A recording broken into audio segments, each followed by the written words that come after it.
Bueno, nos habíamos quedado ahora en esta segunda parte en los tipos de unidades, ¿no? Y habíamos dicho que el tipo de unidad más frecuente es la unidad general, polivalente o multidisciplinar. Perdón. Ahí en estos casos teníamos distintos tipos de pacientes con distintos tipos de patología, que podría ser no sé, alguno de resolución quirúrgica, digestivo, neurológico, distintos tipos de patología cardiológica también, ¿sí? Y después, por otro lado, están las de unidades monovalentes, como una unidad de cuidados, de unidad coronaria, por ejemplo, unidad cardiológica.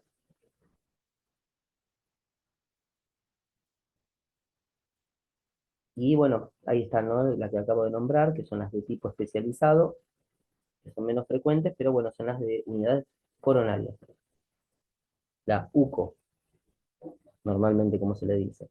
Después, trasplante de órganos sólidos. Yo trabajé un tiempo también en trasplante renal. Interesante. Cuidados respiratorios, cuidados neurológicos, que siempre los estoy nombrando, cuidados postquirúrgicos. ¿Se acuerdan que estaba la sala de recuperación post-anestésica, que se les había nombrado también?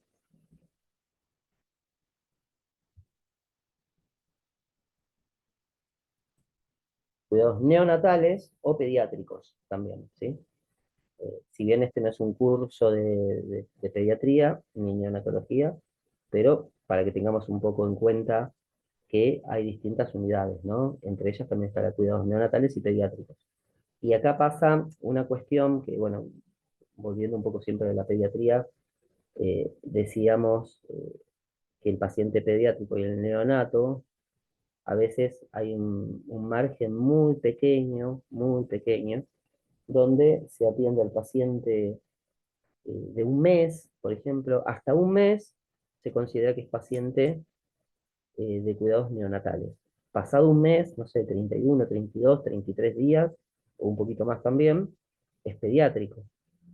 El tema que el paciente pediátrico de esa edad, si ha nacido prematuro, puede ser considerado también neonato. Y en los hospitales donde no hay unidades de terapias intensivas e ingresa un paciente de muy corta edad, como de 35 días, 40 días, y ingresa a pediatría con una falla respiratoria, donde requiera asistencia respiratoria mecánica, tendría que ser derivado a un hospital que tenga una terapia intensiva pediátrica.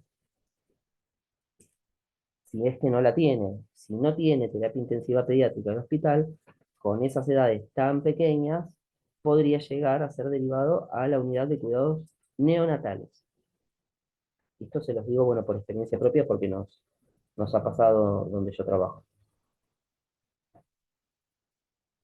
Si alguien quiere comentar algo, pueden hablar, a ver cómo se resuelve en otras instituciones, si les ha pasado alguna experiencia de estas.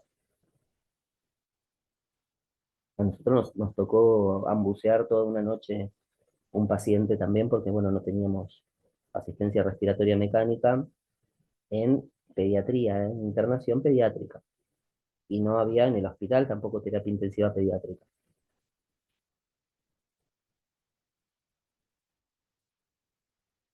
Número de camas de la unidad de cuidados intensivos. Bueno, esta es una cuestión también cuánto necesita el hospital, ¿no? Pero esto ha ido evolucionando. ¿Por qué? Por la evolución del tipo de paciente.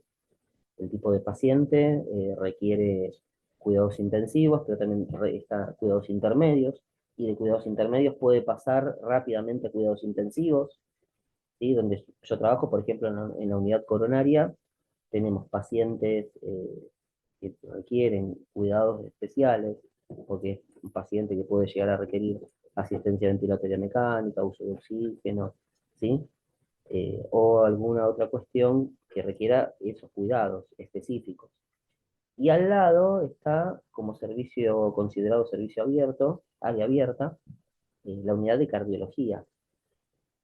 Muchas veces un paciente se descompensa en cardiología y pasa a la unidad coronaria.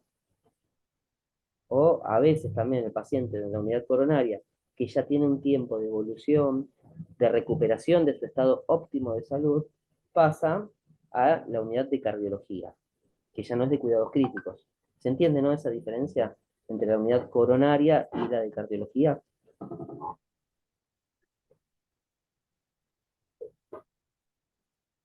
Cardiología es como decir piso, piso de internación.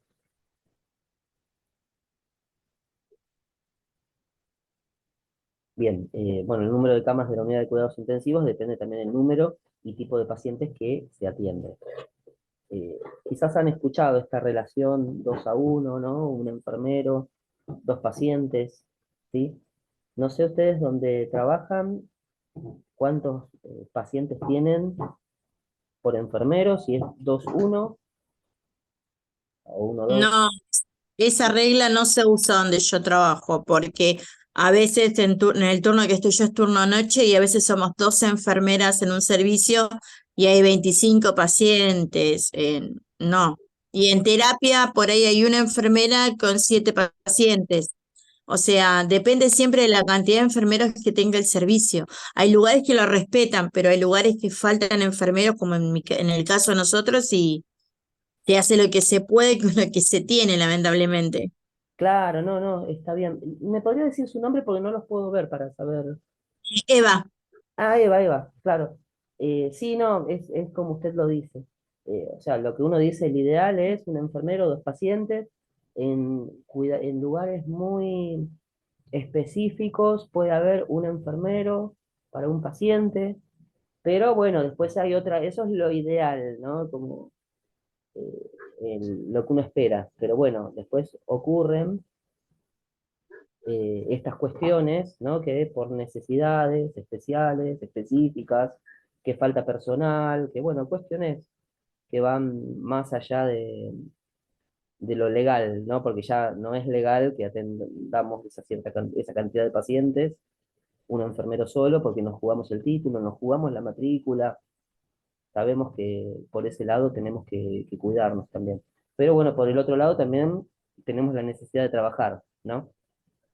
Eh, y bueno, y ahí está en juego un poco decidir, ¿no? ¿Qué decido? ¿Me quedo, me voy, sigo, doy lo mejor de mí, pero igual me juego el título, igual me juego la matrícula? Pero bueno, eso no es lo que venimos a hablar, sino más o menos la relación que tendría que haber. Donde yo trabajo, sí hay o sea, un enfermero para 2 pacientes, pero hay situaciones en las que se complica. Me pasó, ¿no? De trabajar fin de semana, ser franquero, mucho tiempo, muchos años, y los primeros días de un fin de semana largo, imaginémonos estos feriados de 4 días, bueno, ahora hace poquito tuvimos el de 6 días, pero bueno, en ese tiempo eran de 4 días máximo. Y encontrarnos con que el primer día más o menos se cumplía, el primer día feriado. El segundo día ya éramos menos enfermeros. El tercer día menos. Y el cuarto día, bueno, eran 10 pacientes y éramos 2 enfermeros. Y bueno, fue bastante complicado, ¿no? Porque ya estaba todo como que se venía arrastrando dificultades en cuanto a la atención del paciente. Y ya el último día era como el día que estallaba la bomba. Pero bueno, vamos a ver qué pasa también, ¿no? Con la realidad económica de uno, ¿no? Necesitamos trabajar ahí, claro que sí, porque si no, no estaríamos. Pero bueno, después buscar las herramientas para poder, porque no debe ser que siempre, no sé si pasará eso, ¿no, Eva? Lo que usted comenta, o siempre es. y en realidad sí, porque somos pocas enfermeras turno a noche, entonces es como que lamentablemente pasa. Tenemos Claro, épocas en que tenemos las 4 salas con pacientes y tenemos épocas en que hay una sola sala y no sé, hay 10 pacientes y ahí sí tenemos 1 o 2 por cada una, pero claro. lamentablemente Ujú. llega la época de invierno, tenemos pacientes con TBC, tenemos pacientes con dengue, tenemos terapia, o sea, hay mucha cantidad de pacientes y la mayoría son pacientes que tienen complejidad, que están postrados, adultos mayores. Ahí solamente hay clínica médica de adultos, no hay pediatría, pero son pacientes bastante complicados. Sí, sí, sí. Claro, bueno, es una realidad que nos toca vivir. No sé el resto, si quieren comentar algo de su realidad en la instituciones donde trabajan.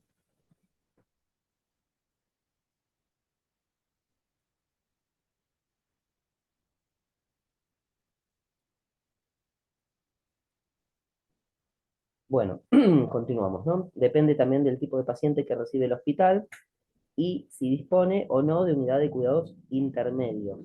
Ya la unidad de cuidados intermedios ayuda a no tener que volcar todo el capital humano y tecnológico a una única unidad que es la de cuidados intensivos. Ya cuidados intermedios, estas unidades ayudan un poco a descolapsar las unidades de cuidados intensivos, ¿sí? Igual también pasa, ¿no? Que en están las unidades de cuidados intensivos y el mismo personal que atiende al paciente de cuidados intensivos atiende al paciente de cuidados intermedios. Entonces, a veces ayuda a descolapsar, depende la infraestructura hospitalaria, de la clínica, del sanatorio donde estén, y a veces no ayuda tanto, a veces como que es un poco contraproducente también. ¿Pero por qué? Porque el paciente de cuidados intermedios, que está como en un pasaje entre pasar a cuidados intensivos y pasar a una sala de internación general, ¿sí? Y les debe pasar a muchos de los que trabajan en distintas unidades de internación general que reciben pacientes que por el nivel de complejidad que están teniendo y el requerimiento de aparatología que están necesitando, se podrían no considerar pacientes de área abierta, como que tendrían que seguir un poco más en cuidados intermedios o incluso intensivos. ¿Les ha pasado esto que yo les estoy comentando?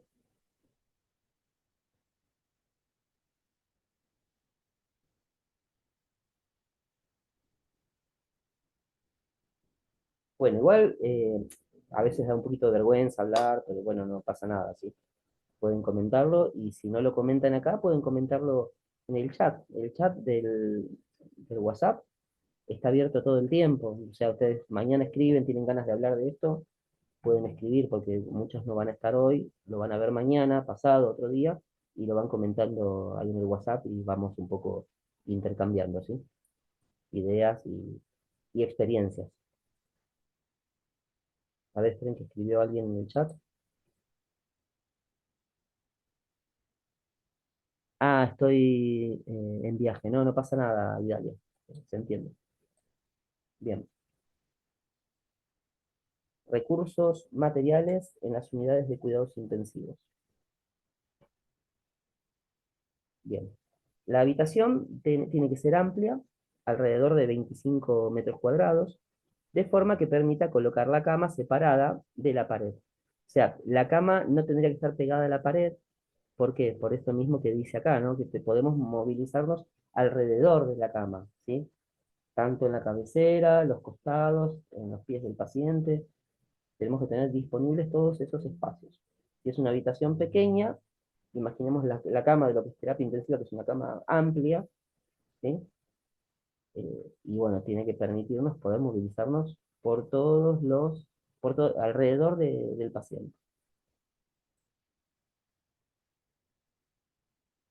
Y también, bueno, eso también tiene que ver con una reglamentación edilicia, ¿no? No podría ser habilitada una terapia intensiva que no disponga del tamaño adecuado, ¿sí? Bien, requisitos básicos, monitorización hemodinámica y el resto de las funciones vitales se necesita. O sea, poder monitorizar el resto de las funciones vitales. Ahí entraría un poco lo que es el monitor multiparamétrico, que ya lo habíamos mencionado en algún momento, pero bueno, va a haber una clase específicamente, vamos a hablar de ese tema. Protocolos. En las unidades de cuidados intensivos tiene que haber protocolos, ¿sí?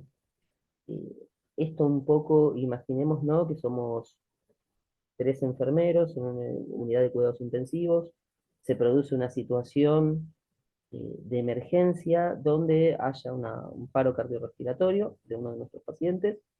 Entonces, ahí ya, este es un protocolo, es una idea que tengo yo de protocolo, que ya no lo llamamos tanto protocolo, sino más bien recomendaciones, ¿no?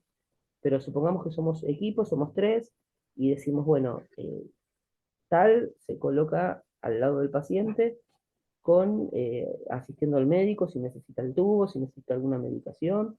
Otro se encarga de pasar la medicación, colocar la vía, vigilar que la vía esté bien colocada, bien permeable, controlar los sueros. Y un tercero podría ser como de enfermero circulante, ¿no? Como que está alrededor, va probando los equipos, falla algo, va a buscar, falta algo, va a buscar. Y bueno, eso es como una idea que se me ocurre ahora sobre la marcha de cómo podríamos trabajar si fuésemos 3. Y eso especificarlo, incluso en recomendaciones escritas, ¿no?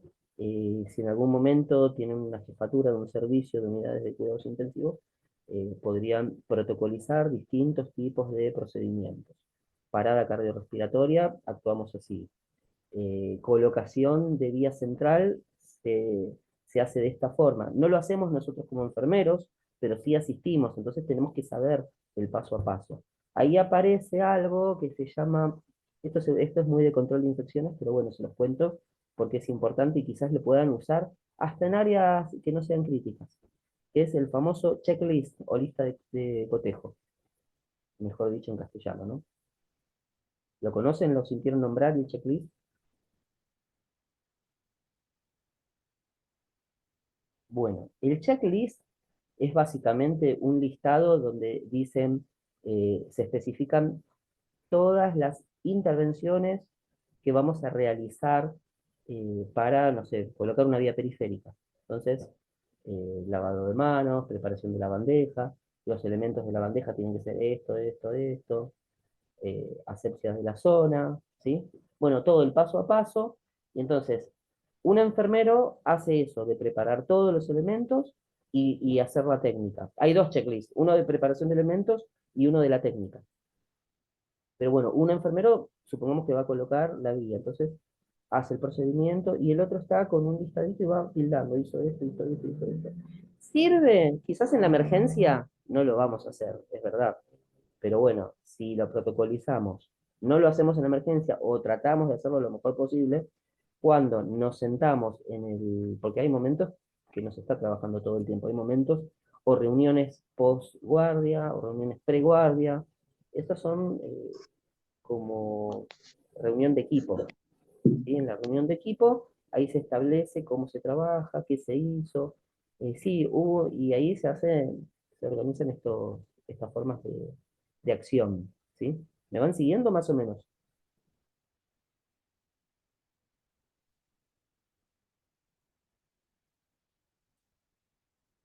Bien, elementos humanos en las unidades de cuidados intensivos. El paciente es el principal, alrededor del paciente es por donde gira todo el resto, ¿sí? Eh, para el bien del paciente, ¿sí? La familia interactúa también. En las unidades de cuidados intensivos lo que tenemos de diferente es que no interactuamos tanto con la familia porque hay horarios de visita, las actividades de enfermería, las intervenciones se realizan principalmente en el momento previo a la llegada de la familia o posterior, tratando de dejar ese lapso en el que la familia puede llegar a entrar, yo ahora no recuerdo si es una hora como mucho, que puede llegar a estar la familia en el horario de visita. Después ya no, ya está, ¿sí? Eh, bueno, después el equipo médico y el personal de enfermería.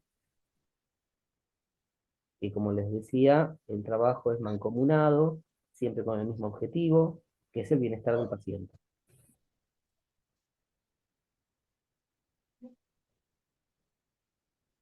paciente crítico.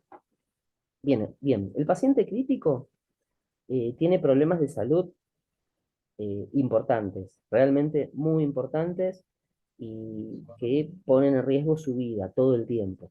Pero también hay, estos son los reales, ¿no? Y por otro lado, los potenciales, los de riesgo, los que nosotros tenemos que valorar en base a lo real.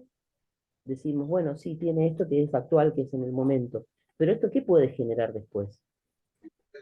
¿Sí? Entonces tenemos que estar eh, viendo, observando, prevenir lo que le puede llegar a ocurrir en base a lo que estamos viendo ahora, ¿sí? Si decimos, bueno, tiene una frecuencia cardíaca alta, una tensión arterial alta, no la podemos bajar, es casi incontrolable y sigue aumentando, y empezamos con drogas, con medicación específica para esta situación. Bueno, logramos mejorar, pero si no nos damos cuenta que está con la presión arterial alta, si no nos damos cuenta, si sigue con la presión alta, con la frecuencia cardíaca alta, puede llegar a tener alguna complicación, como un accidente cerebrovascular, por ejemplo. Entonces es una complicación sobreagregada. Por eso es que tenemos que estar atentos a los riesgos, riesgos y peligros que pueda llegar a tener el paciente, ¿sí? La observación, como dice ahí, es continua, el tratamiento es continuo. O sea, no es un paciente que podemos ir, sentarnos, hacer otras cosas, ir a verlo al rato. No, todo el tiempo. Si no hay un enfermero en la sala, hay otro. Ahí sí, nos vamos turnando un poco. Y bueno, seguimos un poco con lo mismo, ¿no? El paciente es el centro de nuestra actividad y requiere una valoración, y hay intervenciones constantes, multidisciplinares, ¿sí? O sea, tengo una duda, consulto a mis compañeros, al médico, al farmacéutico, ¿sí? Vamos trabajando en forma conjunta.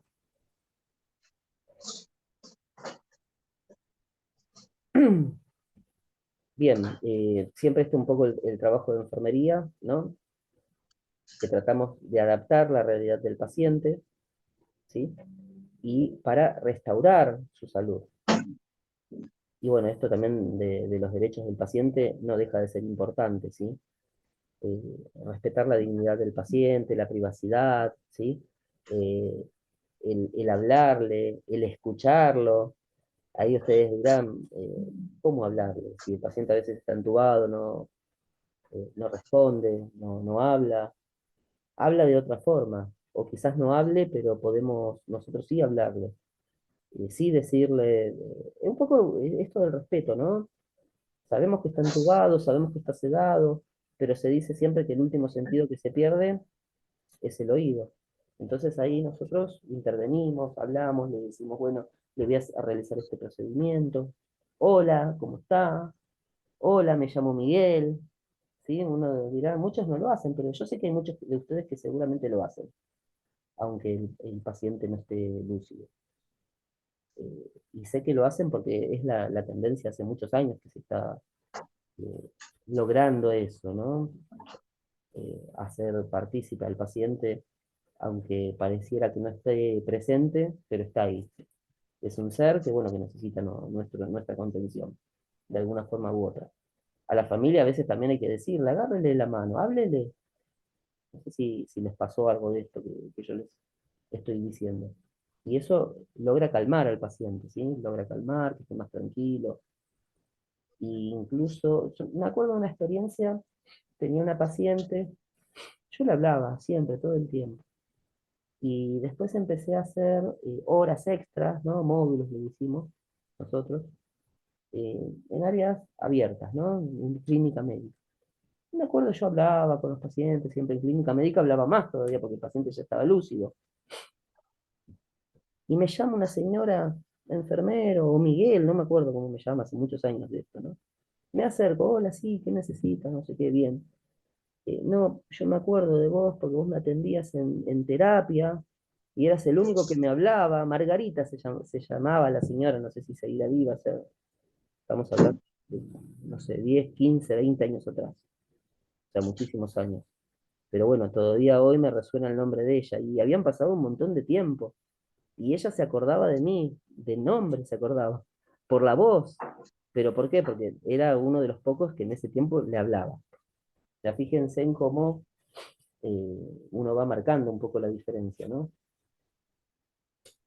sea, el cuidado de terapia intensiva, si bien está plagado de utilización de aparatología, máquinas y todo, no deja de ser un cuidado humano y tiene que ser un cuidado humanizado realmente.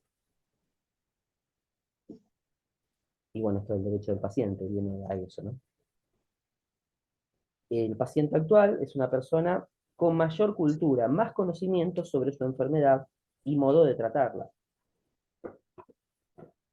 Por eso hubo un pequeño cambio de paradigma, todavía no lo terminamos de aceptar o a veces nos retrotraemos a situaciones pasadas y todavía le decimos paciente. Yo le estoy diciendo paciente todo el tiempo acá en esta charla que estamos teniendo. Acá escribo paciente, ¿no?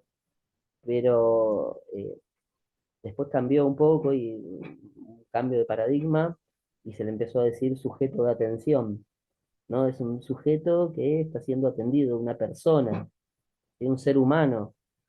Y cuando decimos paciente, le sacamos esa cuestión de humanidad, ¿no? Es como que tiene que ser paciente, tiene que estar a la expectativa de lo que nosotros vayamos a hacer y cuándo lo hagamos. Por eso es paciente, tiene que ser paciente. Pero bueno, esta es una cuestión de palabras, nada más.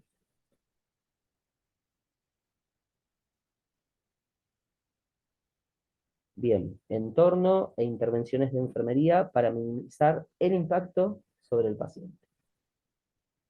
Bueno, esto que decíamos, ¿no? De la cuestión técnica, ¿no? Las máquinas, eh, los monitores, ¿sí? Las bombas de infusión, todo eso es un constante ataque a la salud psicosocial del paciente, ¿no? A nosotros mismos nos pasa como enfermeros de terapia intensiva. No sé si les ha pasado, ¿no? Pero yo me acuerdo, trabajaba, ¿no? Los fines de semana en aquel entonces, y llegaba a mi casa a dormir en algún momento, ¿no? Porque también dormimos los enfermeros, y me pasaba esto de despertarme a la madrugada sintiendo los sonidos de las bombas de infusión, como que se había acabado la bomba, pi, pi, pi, pi. Es una cosa que yo la cuento así como si nada, pero es como para salud mental, para tratarse realmente. O las alarmas de los respiradores de alta presión, de baja presión, que uno ya en ese tiempo, cuando trabaja en esos servicios, ya se conoce todos esos sonidos. Y tenerlos presentes todo el tiempo, hasta cuando uno está en su casa. Es terrible, por eso imagínense en lo insano que es. Es para nosotros que estamos unas horas, imagínense para el paciente, que está tanto tiempo, ¿no? A ver, un segundito. Ahí. Bien, después, bueno, el tema de mantener la integridad física y psicológica, proporcionar esto del sueño, ¿no? El sueño de permitir brindarle al paciente un espacio para que esté tranquilo dentro de lo que se puede decir estar tranquilo en una terapia intensiva, ¿no? Me acuerdo que una de las intervenciones que realizábamos en aquel entonces, sobre todo trabajando de noche, en algunos periodos apagar las luces. Ya no se apagaban las luces al 100%, que no veía nada. Habían unas pequeñas luces a los costados, esas quedaban prendidas. Y bueno, si teníamos que hacer algún procedimiento específico, ahí sí, bueno, había que prender las luces totalmente. Pero dentro de lo posible, tratar de brindar un espacio para favorecer el descanso.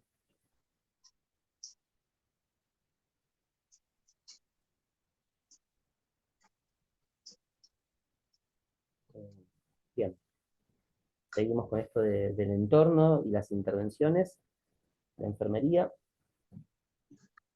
Bien, mientras que algunos pacientes parece que toleran la unidad de cuidados intensivos, otros tienen un tipo de sufrimiento que va más allá o sea, acá dice causado por la propia enfermedad, pero bueno, la enfermedad es una cosa, es algo, es un ente, genera un malestar físico, ¿sí?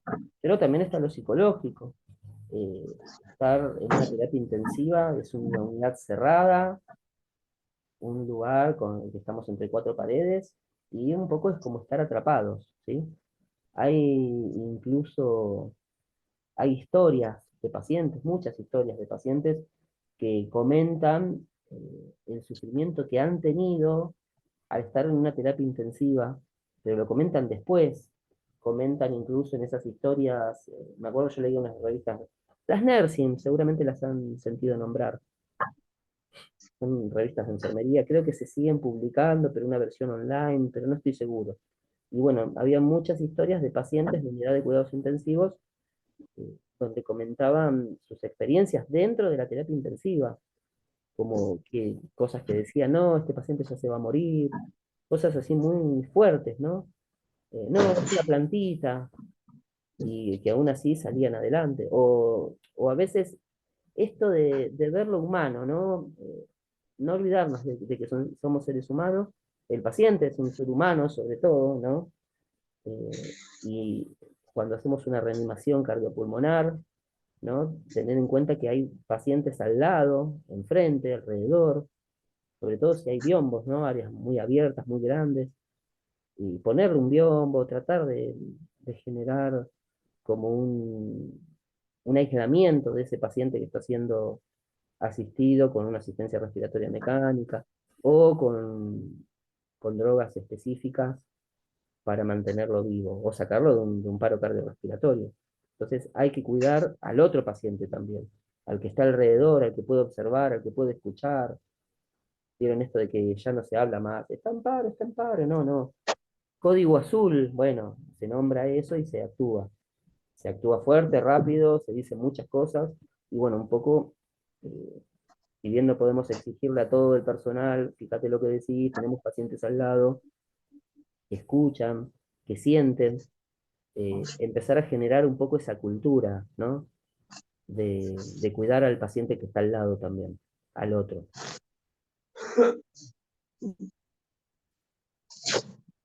Bien, miedo a la enfermedad, a la muerte, están en un entorno desconocido, y todo eso genera ansiedad. La unidad de cuidado intensivo genera mucha ansiedad. Nos genera ansiedad a nosotros. Seguramente recordarán algún día que van a tomar una guardia y dicen, otra vez estoy acá, y saben que el compañero, enfermero, a veces tiene algunas exigencias, ¿no? En los pases de guardia, en el trabajo diario, eh, algunas reacciones de algún médico, de algún otro compañero enfermero, formas de expresarse. No es para todo el mundo lo que es cuidados intensivos. O siempre como hablamos con distintos compañeros y decimos que ya no estamos en esas áreas, pero que estuvimos mucho tiempo, y decimos, la terapia intensiva, el trabajar ahí como enfermeros es para un tiempo, es un periodo. Hay gente que está muchos años, están más de 30 años trabajando en esas áreas, pero siempre llegamos a la conclusión de que son áreas para un tiempo, un periodo determinado.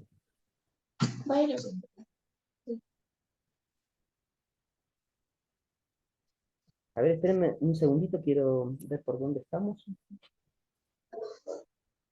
Ah, tenemos unos cuantos. Bien, vamos. Porque ahora se va a terminar en 4 minutos, se termina, y bueno, volvemos a entrar de nuevo. Y ahí hasta donde llegamos, llegamos, y si queda algo pendiente, igual yo después le comparto el PowerPoint o podemos hablar un poquito más. ¿Sí?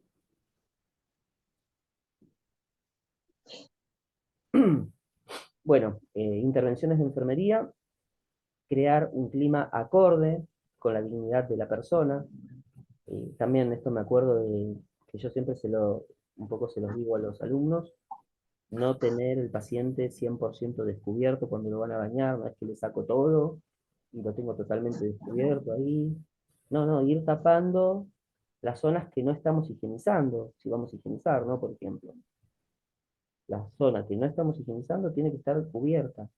Eso es respetar la dignidad de la persona, ¿sí? Porque a veces el paciente de terapia intensiva no es necesariamente un paciente que no esté lúcido. Muchas veces está lúcido, Aún así, aunque esté conectado a asistencia respiratoria mecánica, también puede estar lúcido. Y ahí entra esto de comunicarnos, de decirle permiso, voy a hacer este procedimiento, explicarles lo que le vamos a hacer. Eso es parte del respeto por la dignidad de la persona. Bueno, ya lo habíamos dicho, lo de mantener una actitud de respeto hacia el paciente como persona, tratarlo de usted, ¿no? Quizás ya no se usa tanto el usted, estamos muy acostumbrados a tutear al otro, pero bueno, es un paciente que muchas veces no se puede expresar, no puede hablar, eh, podemos tratarlo de esa forma. A menos que solicite lo contrario al mismo paciente, podés tutearlo. Mantener la intimidad del paciente, que era lo que ya venía diciendo también de tapar la zona que no vamos a tocar o no vamos a realizar un procedimiento, el resto lo tapamos, mantenemos su intimidad. Evitar conversaciones al lado del paciente, si no lo incluye en ellas, ya que puede sentirse ignorado, ¿no? O hablar a veces de otro paciente enfrente de... Estamos con un paciente y estamos hablando del paciente que está allá a 2 o 3 camas de distancia. Muchas veces el mismo sujeto de atención puede pensar que están hablando de él, ¿no? Este paciente se va a morir, no sé si pasa esta guardia.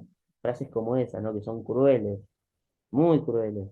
Pero los enfermeros que estamos en terapia intensiva, bueno, en estas unidades, no nos damos cuenta a veces de la crueldad de nuestras palabras. Entonces hay que tratar de empezar a medir un poco eso. Proporcionar al paciente la posibilidad de descanso y sueño, lo que les había dicho de las luces tenues. Hay un sistema, ¿no? De luces, igual lo deben conocer, ¿no? Que es una perilla que la van girando y de esa forma se van haciendo más tenues las luces. Estimular la relación entre paciente y familiares, esto de que yo les decía, denle la mano a su familiar, acarícielo, tóquelo, háblele, ¿sí? Esto es parte de nuestras intervenciones. En ocasiones, el familiar hace de interlocutor entre el paciente y la enfermera. Y bueno, esperen que cortamos un poquito ahí. No faltan muchos PowerPoint, faltan unos 9. Voy a dejar de compartir un segundito. Nos queda un minuto, así que ya se va a cortar, ¿sí? Entonces dejo de compartir y bueno, nada. Nos queda un minuto. Quería ver la imagen de ustedes que están ahí. Así que bueno, me cuentan igual si quieren después qué les pareció la charla. Eh, ¿Tienen algo que decir, comentar? Pueden hacerlo, ¿sí?